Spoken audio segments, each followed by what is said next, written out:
앞장에서는 요나가 하나님의 낯을 피해 도망가는 그런 모습을 살펴봤습니다. 그런 요나를 하나님은 풍랑으로 쫓아가셨습니다. 요나는 하나님께서 풍랑으로 함께 하심을 알지만 자신의 잘못을 인정하지 않고 돌이키지 않았습니다. 그리고 결국에는 스스로 바다에 던져지는 그런 선택을 하고 맙니다. 다행인 것은 하나님께서 그 고집을 꺾지 않은 요나를 큰 물고기로 살려내십니다. 물고기 뱃속에서 기도하는 기도의 내용을 살펴보면 요나가 하나님께 등을 되돌려서 하나님을 찾고 의지하는 그런 모습을 볼 수 있습니다. 그러나 여전히 고집은 꺾지 않는 모습을 오늘 내용을 통해서 알 수 있습니다. 하나님의 낯을 향하여 등은 다시 되돌렸지만 고집을 꺾지 않는 이 요나를 살펴보면서 우리가 주님 앞에 드리는 기도의 내용이 혹여라도 이 요나와 같지는 않은지 돌아보는 그런 시간이 되었으면 좋겠습니다. 첫 번째로 요나가 하나님께 드린 이 기도의 내용을 살펴보려고 합니다. 바다에 던져진 이 요나가 물고기 뱃속에서 고통스러움 가운데 주님께 기도할 때 하나님께서 들으시고 응답하셨다, 이렇게 고백하고 있습니다. 그런데 이 요나의 기도에는 고통을 주신 분이 하나님이시고 그 고통 가운데 건지신 분도 하나님이시다, 이렇게 기도하고 있습니다. 하나님의 낯을 피해 도망간, 그리고 이 모든 원인을 제공한 자신의 어리석음에 대해서는 고백하지 않습니다. 하나님의 낯을 향하여 등은 되돌렸지만 여전히 자신의 잘못을 인정하지 않고 고집을 꺾지 않는 모습을 1절부터 4절을 통해서 우리가 살펴볼 수 있습니다. 요나가 물고기 뱃속에서 주 하나님께 기도드리며 아뢰었다. 내가 고통스러울 때 주님께 불러 아뢰었더니 주님께서 내게 응답하셨습니다.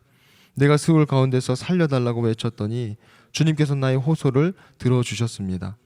주님께서 나를 바다 한가운데 깊음 속으로 던지셨으므로 큰 물결이 나를 에워싸고 주님의 파도와 큰 물결이 내 위에 넘쳤습니다. 내가 주님께 아뢰기를 주님의 눈앞에서도 쫓겨났어도 내가 반드시 주님 계신 성전을 다시 바라보겠습니다 하였습니다. 요나가 드린 이 기도의 내용을 살펴보면 방귀 낀 놈이 성낸다는 그런 속담이 생각이 납니다. 방귀는 자기가 끼고 하나님께 성내는 그런 요나의 태도를 볼 수 있는 것이죠. 풍랑으로 인해 어찌할지 모르는 이 이방인들을 향해서 요나는 자신을 바다에 던지라고 그렇게 이야기했었습니다. 하나님을 찾고 하나님께 돌아설 수 있는 순간이었지만 그렇게 하지 않고 요나는 바다에 던져지는 선택을 스스로가 택했습니다. 그리고 바다에 빠졌으니 숨이 차오르고 고통스러운 것은 당연한 것입니다. 아무리 하나님 앞에 배짱을 부린다고 하여도 죽음의 두려움 앞에서 요나도 어쩔 수 없었습니다. 하나님을 찾게 되는 것입니다. 그런데 도저히 이해할 수 없는 일이 일어납니다. 요나가 2절에서 하나님께 살려달라고 외쳤더니 주님께서 나의 호소를 들어주셨다, 이렇게 고백하는 것을 볼 수 있습니다. 요나가 하나님께 호소할 내용이 무엇이 있었을까 질문하게 됩니다. 호소라는 것은 억울한 사정을 간절히 말하는 것입니다. 자신의 생각과 판단이 잘못되었음을 인정하고 용서를 구해야 하지만 오히려 자신의 억울함을 호소하고 있다는 것입니다. 요나의 이런 모습을 보면 하나님께서 아무리 돌이키라고 심판을 말씀하셔도 눈 하나 깜짝하지 않던 그런 이스라엘 민족이 떠오릅니다. 그리고 세상이 자신들 중심으로 돌아간다고 생각하던 이 선민의식이 아주 뿌리 깊게 내렸음을 우리가 보게 됩니다. 아이가 태어나면 부모로부터 엄청난 사랑과 무조건적인 그런 보살핌을 받습니다. 아기가 울면 엄마가 젖을 물리고 기저귀를 또 갈아줍니다. 아이 입장에서는 모든 삶이 자기 중심적으로 돌아가는 것처럼 여겨질 것입니다. 그런데 어느 날 동생이 생깁니다. 유치원에서도 또래 친구들도 만납니다. 그러면 세상이 자기 중심적으로 돌아가지 않는다는 사실을 알게 됩니다.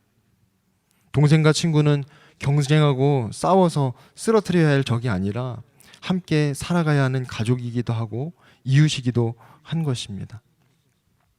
요나는 세상이 이스라엘 중심으로 돌아가야 한다고 생각하고 있습니다. 그리고 이스라엘의 중심에는 자신이 있다고 여기고 있는 것이죠. 하나님도 이스라엘을 위해 계시는 하나님이시고 자신을 위해 계시는 하나님을 고백하고 있습니다.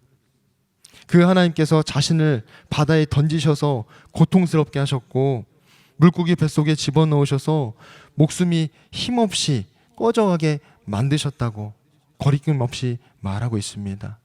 그 이유가 하나님이 나를 위한 하나님이기 때문인 것이죠. 하나님은 자신을 위해 계시는 그런 하나님으로밖에 여기지 않는 모습을 볼 수 있습니다. 이방 뱃사람들이 두려워할 때는 전혀 아무렇지 않았던 이 요나가 자신에게 직접적인 고통이 찾아오니 그제서야 하나님을 부르고 물고기 뱃속에서 기도합니다. 하나님께서 우리에게 고난을 허락하실 때 그 고난의 의미를 잘 알아야 합니다. 하나님은 고난으로 우리를 죽이려고 하지 않으십니다. 고난을 통해 돌이키고 하나님을 온전히 붙잡기를 원하십니다. 한편 요나가 겪는 이 고난은 야고보 사도가 말한 대로 하나님께 당하는 고난이 아니라 사람이 자기 욕심에 이끌려서 꿰매 빠졌기 때문에 당하는 그런 시험이었습니다. 요나의 고난이 이런 시험과 같은 것이죠. 하나님은 요나에게 도망가라고 말씀하신 적도 없으시고 바다에 던져지라고 그렇게 말씀하신 적도 없었습니다. 오늘 본문에서 하나님께서 하시는 것은 오직 한 가지이십니다. 요나를 향해 하나님의 낯을 감추지 않으시고 그의 모든 고백을 그저 들어주고 계신다는 것입니다. 두 번째로 이 요나의 기도에서 주목할 것은 주인공이 하나님도 아니고 사명도 아니고 오직 요나 자신이라는 점입니다. 그리고 이 요나가 주인공인 기도 속에서 하나님의 사명은 여전히 말없이 나타나고 있다는 것입니다. 7절부터 10절을 보면 내 목숨이 힘없이 꺼져갈 때에 내가 주님을 기억하였더니 나의 기도가 주님께 이르렀으며 주님 계신 성전에까지 이르렀습니다. 헛된 우상을 섬기는 자들은 주님께서 베풀어 주신 은혜를 저버립니다. 그러나 나는 감사의 노래를 부르며 주님께 희생제물을 바치겠습니다. 서원한 것은 무엇이든지 지키겠습니다. 구원은 오직 주님에게만 옵니다. 주님께서 그 물고기에게 명하시니 물고기가 요나를 물에다가 뱉어냈다. 이 기도를 가만히 몇 번이고 읽다 보면 꼭 자기소개서를 읽고 있는 그런 느낌입니다. 자신이 하나님을 기억했고 자신의 기도가 주님께 이르렀고 자신은 하나님께 감사의 노래를 불렀다는 것이죠. 그런데 이에 대한 하나님의 말씀을 전혀 찾아볼 수가 없습니다. 하나님께서 예언자인 자신에게 주신 사명도 여기서는 찾아볼 수 없습니다. 요나는 하나님께 등을 되돌렸지만 자신만 쳐다보고 있는 것입니다. 예언자로서 이 요나의 삶에 쓰여져야 하는 이야기는 바로 하나님의 사명을 감당한 이야기입니다. 우리가 예수님을 믿을 때 쉽게 사라지지 않는 것이 바로 세상이 나 중심적으로 돌아가야 한다는 생각입니다. 그래서 내가 하나님께 행하는 것들이 중요한 것이죠. 그런데 하나님께서 주시는 사명 이야기는 나의 이야기를 담는 것이 아니라 하나님의 이야기가 담기고 하나님의 말씀이 나타나야 합니다. 요나의 기도에서 하나님께서 주신 사명이 전혀 언급되지 않고 있는데 이 마지막에 요나의 기도를 통해 하나님의 사명이 여전히 우리 앞에 있음을 알게 하십니다. 구원은 오직 주님에게서만 온다는 이 요나의 기도가 요나와 이스라엘을 구원할 뿐만 아니라 또 이방으로 향하고 있음을 10절 말씀을 통해서 알 수 있습니다.